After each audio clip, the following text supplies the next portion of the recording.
YouTube, welcome back to another episode of Scottish Aquatics. Now, as you can see behind me, there's been a lot of moving around, so I want to show you guys all of that. So stay tuned and let's go through a little walkthrough here. Alright, we're going to start in the corner. Now what we have here is a 30-gallon cube. This has been a fun tank. You guys have kind of walked with me through this one. You've seen the flower horn in here, we've seen tetras in here, we've seen all sorts of things in here. We've seen different scapes, different plants. This is the same tank. This is what we've done with it. Now we wound up having some leftover gravel from when Alex at the Secret History Living Inside Your Aquarium was here, and we decided to utilize that. We also had some tan sand left over from the aquascape that we did together while he was here. So this is kind of what I came up with. I wanted to get some good elevation. Got the nice pieces of driftwood in the back there. It's actually all Mopani. And we got some good stones here in the front, kind of separating the front from the back. We have Blixa japonica as a plant here in the front. It's going to be sort of my foreground grass bush, if you will. We have Java Fern Windelov, sort of another little bushy plant kind of growing up as it goes into taller plants as you go back. We have Java Fern Trident. I don't remember what this one is. It's a Java Fern that I got from Aquarium Co-op. They sell them in big $20 bundles and they're huge and beautiful. This is also Crypt Calistrinum. Fun plant. Those are also expensive, usually about 20 bucks a pop. They're growing really well. I love it. I think what I want to go ahead and get finished up in the background for the plant in this tank is going to be Valsenaria. Just kind of lining the back there, blocking the back glass, creating that 3D background. As far as fish goes, we have Julii Corydoras, which are really fun. There's 6 in here. They tend to school once in a while. This is a new one that we got the other day, actually, from Aquarium Co-op. I'm really happy with this purchase. If you guys can see those there, Threadfin Rainbows. Now, I really love to see the boys flare up. I had to get 2 boys and 4 girls. My concern was getting multiple boys at least, so I wanted to get the right size group and the right number of group.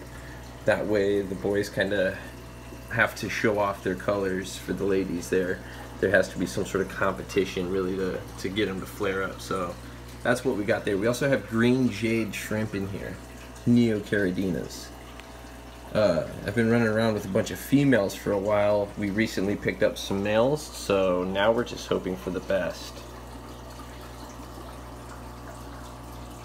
So this is the 30-gallon cube. I really like this aquascape. Now real soon here we're going to invest in a big bottle of CO2, and we're really going to start pumping all of these tanks with CO2. Reason being is I want to be able to do a lot of special mosses and whatnot to grow on the wood, on some of the surfaces of the rocks, and it's just going to be a lot easier to do so with CO2. So leave a comment below. This one you guys have seen a ton of times. We're going to keep it short and sweet. This is the Discus Tank. You may or may not have seen this aquascape. We got nice boulders here with the manzanita driftwood sticking out from it, kind of looking like a tree. So many discus, it's kind of hard to see the scape past them. This tank houses Amazon swords, Vesuvius, some types of Anubias. And basically just right now it's all green in here. We got to do some updating in this tank. Right now we've been kind of medicating because a few of the discus are showing bad signs. It's really only 2 of them, just 2 of my big blues here. One of them has what look like Hith, hole in the head. So we're going to dose with Metro. And then we have one that is over here, behind here, not looking so good. And I just gave her a methylene blue. Bath. Where's the bottle? Where did I put the bottle? Here we go, right here. Not sure what it's going to do, but at least it's going to be some sort of preventative maintenance. Seems to be looking a lot better as far as attitude, mode, energy, whatnot. So I'm real happy about that. So let's hope for the best that she recovers. All right, on to the next one, and a long-awaited update. As you guys can see, this thing has become overgrown. Everything has kind of consumed one another. I'm really surprised any of the lower plants here are getting any light at all, but they are. I have 2 Phoenix Stingrays and some off-brand. I think that's an Aqua Neat in the middle there. So I got 3 lights on this 136-inch tank here. I've run out of CO2, believe it or not, about 2 weeks ago. So this tank is running without CO2 lately. Nothing's died. Nothing has seemed to, you know, fade away or anything. Nothing looks like it's gonna die. The only thing I have seen is some coloration, slight dimming on the colors, but that's about it. Growth is still just as insane. As you can see, colors are still fantastic, as you can see. And this thing just has 100 different plants in it. I will eventually start to, once I get that big bottle of CO2 running all these tanks here, we're going to be able to start separating and organizing a lot of this. So that's the plant tank, guys. Let's move on to the next one since it's right here. Let's go and stick with the same video. This is a 10-gallon we put up. I tried putting this up just for access growth. I had nowhere to put none of this stuff, so I had to set this up here. It's got a nice little light here. It's just a 10-gallon, real simple, real easy. I did dirt it. It's got Miracle-Gro organic soil underneath, so I had to promote something because I don't have CO2. It has high light, so I wanted to get at least something that's going to feed the roots real good. This Blixa japonica is looking really nice. I'm going to go ahead and leave it in here and let it grow out because it's doing real good. Took some time to adjust, but now that it's adjusting, we're doing alright. Alright, now the nanos. Let's move on to the nanos. We're in the middle of water changes. I ran out of hot water, so we gotta wait a little bit, but they're fine. The filter's running, so everything's good there. This one houses my red cherries. Now these are basically just shrimp tanks. I haven't picked out a shrimp for this one yet, but currently is housing some betas. Multiple betas, you say? Well, how are you doing that? So we had a vase laying around, and we put one of them in here.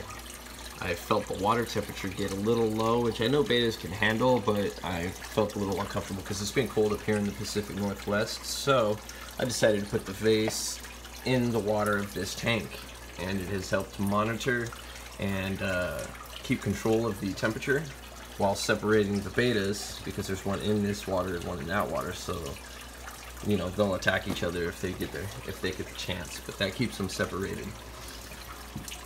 And this one is just the neon tetras and the orange neo Corydoras, which are in there running around. Hard to see.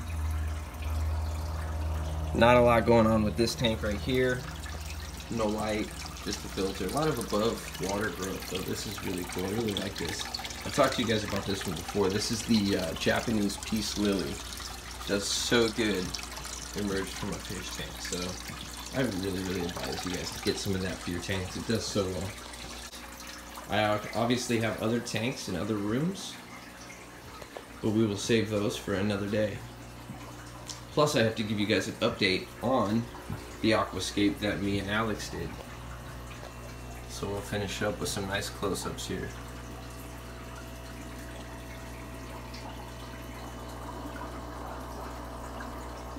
I really like these fish. I'll probably spend a good week deciding on what kind of fish I wanted to put in this tank.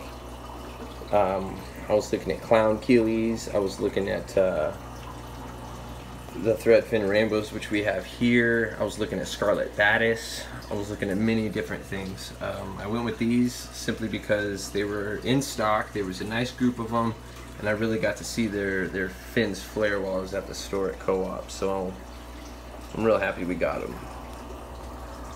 They group up beautifully. Right now I have a little too much light on this tank. I have like a daylight. I turn this one off, that front one off there. I don't have it on in the mornings. I turn it off closer to the evenings. That way it gives it more of the sunset feel. The Threadfin Rainbows really like the dimmer light. Their behavior seems to be a lot better. But I'm really trying to get this Blixa japonica to grow in the front here, so I keep that light on during the day. And then I dim it out.